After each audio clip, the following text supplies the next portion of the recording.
বন্ধুরা, অবাক হয়ে না। এই যে কি মনে ভাবতেছো যে কি? এই যে হলো মাছের ডিমের ভাপা। তাই তোমাদের সঙ্গে আমি অবশ্য শেয়ার করব মাছের ডিমের একটা নয়া তরিকেছে ভাপা। দেখেই মুখে জল এসে যাচ্ছে। এখন চলো বন্ধুরা, যাই আমরা মাছের ডিমে ভাপা বানানো তৈরি করি। হ্যালো বন্ধুরা, রাজু রিঙ্কু সিম্পল রান্নায় আপনাদের স্বাগত। আজকে আমি করব সরষের তেল দিয়ে ডিমের ভাপা। তাই নিয়েছি এই যে ডিম, মাছের ডিম।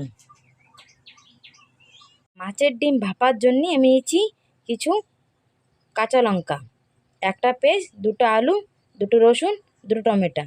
এই দিয়ে আমি করব ডিম ভাপা। এখন আমি সব কেটে ধুয়ে পরিষ্কার করে নেব। এই যে আমার কাটা হয়ে গেছে সব কিছু, সব ধুয়ে টুয়ে আমি কেটে নিয়েছি। পেঁয়াজ, আলু, কাঁচামরিচ, টমেটো। তা কাঁচামরিচ কিছু কুচোয় দিয়েছি, কিছু লম্বা লম্বা ফাইল করছি, আর তার সঙ্গে নিয়েছি রসুন থেতো করি। এখন আমরা চলে যাব ডিমের ভাপি বানানোর জন্য। ডিমের ভাপি করার জন্য আমি নিয়েছি আদা বাটি সরষের তেল, তার সঙ্গে হলদি, সাদা আর স্বাদ অনুসার লবণ। এখন আমি বানাবো ডিমের ভাপি। আজকে হবে অল্প সরষের তেলে মাছের ডিমের ভাপি। তার জন্য আমি প্রথমে দিয়ে দেবো যে আদা বাটি সরষের তেল নিয়েছি, আদা বাটি আদা দেবো সরষের তেলতে দিয়ে দিলাম। তারপর দিয়ে দিলাম হলদি আর স্বাদ অনুসার লবণ, আর তার সঙ্গে দিয়ে দিলাম টমেটো, আলু, পেঁয়াজ, থেতো রসুন আর কাঁচা লঙ্কা কুচি, আর লম্বা লম্বা কাঁচা লঙ্কা ফাইল করা সব আমি এখন দিয়ে দেবো। এই যে থেতো রসুন, এই যে আলু, এই যে পেঁয়াজ, এই যে টমেটো, আর এই যে দিয়ে দিলাম কাঁচা লঙ্কা।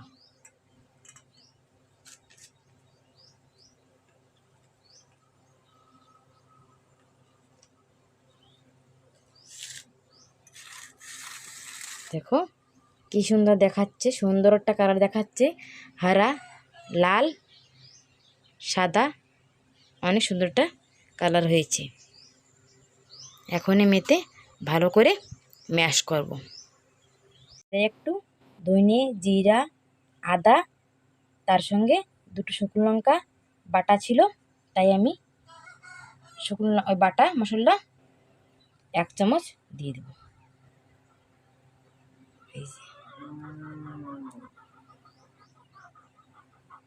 এই যে আমি সব দিয়ে এখানে হাত দিয়ে ভালো মতন মেখে নিচ্ছি।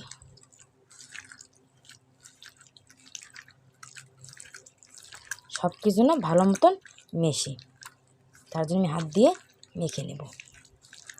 মেখে নিয়ে আমি 5 মিনিটের জন্য বা 10 মিনিটের জন্য রেস্টে রাখবো। ওদিকে আমি চুলো ধরাই নেব।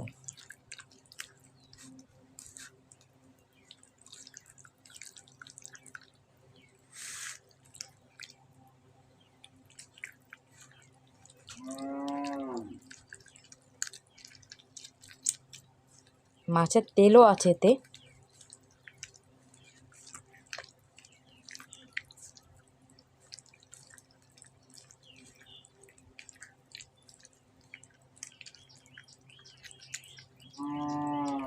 এই যে মাছের তেল একটু চটকিয়ে নিই হাত দিয়ে।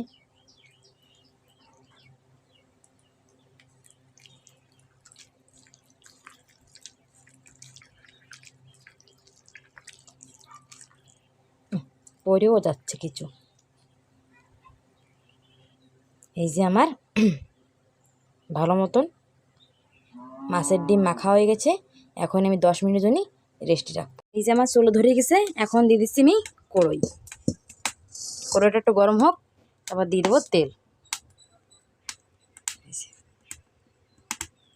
এই যে আমার কড়াই গরম হয়ে গেছে। এখন দিয়ে দেবো আমি এই যে অল্প একটু সরষের তেল, অল্প একটু আদা বাটির আদা দিচ্ছি ওতে, আর দেবো সেটা একটু বাইছিল হেঁটুক।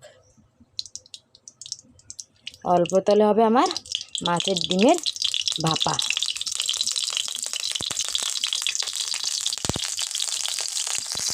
বন্ধুরা, এদিকে আমার তেল গরম হোক, আমি চলে যাই তোমাদের একটা জিনিস দেখাতে।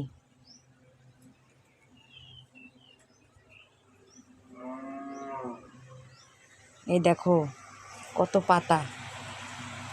এই পাতা দিয়ে হবে বিড়ি। এই যে এই পাতা দিয়ে বিড়ি হবে, তাই আমরা পাতা বান্ধি হর বছর। এই যে দেখো কত পাতা। এই এখন আমি রান্না বাড়া করে বানবো। যেই বন্ধুরা না দেখছো তারা কমেন্ট করে জানাও যে কেমন দেখাচ্ছি আমি বিড়ির পাতা। তোমরা বন্ধুরা, তোমরা কি দেখছো বিড়ির পাতার গাছ? গাছ তো দেখাই নেই, পাতা দেখাচ্ছি। যে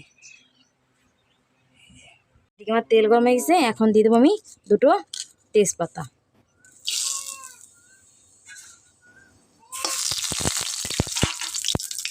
আর তার সঙ্গে দিয়ে দেবো এই যে 1 চামচ সরিষা। সরিষাটা একটু ফুটুক। আমি ওইদিকে দেখি আমার সে 10 মিনিটের জন্য আমি রেস্ট রাখছিলাম না মাছের ডিম কতদূর হয়েছে। এই 10 মিনিটের জন্য রেস্ট রাখছিলাম, হয়ে গেছে আমার ডিম রেস্ট রাখা। এখন আমি দিয়ে দেবো, এই যে আমি তেলের পর দিয়ে দিলাম। এখন একটু বাটিটা ধুয়ে আমি এতে জল দিয়ে ঢেকে রাখবো 20 থেকে 25 মিনিট। তারপরে তোমাদের আমি দেখাবো ডিমের ভাপা কেমন হয়েছে। এই যে আমি দিয়ে দিচ্ছি বাটি ধোয়া জল। বাটিতে মশলা লেগেছিল না, তাই আমি দিয়ে দিচ্ছি। দিয়ে আমি 10 মিনিটের জন্য, এখানে 10 মিনিট না 25 মিনিটের জন্য আমি ঢেকে রাখবো। না আমি খুন্তি দিয়ে নাড়াবো না কিছুদিন নাড়াবো। 10 মিনিট পরে তোমাদের আমি দেখাবো যে কেমন হয়েছে। আমার জল দেওয়া হয়ে গেছে। এখন আমি বিনা খুন্তির সাহায্যে আমি তৈরি করব ডিমের ভাপা। তাই আমি 25 মিনিটের জন্য ঢেকে রাখবো। তোমাদের আমি 25 মিনিট পরে দেখাবো। এই চলে আসলাম আমরা 25 মিনিট পরে। ঢাকনা খুলে দেখি কি সুন্দর হয়েছে।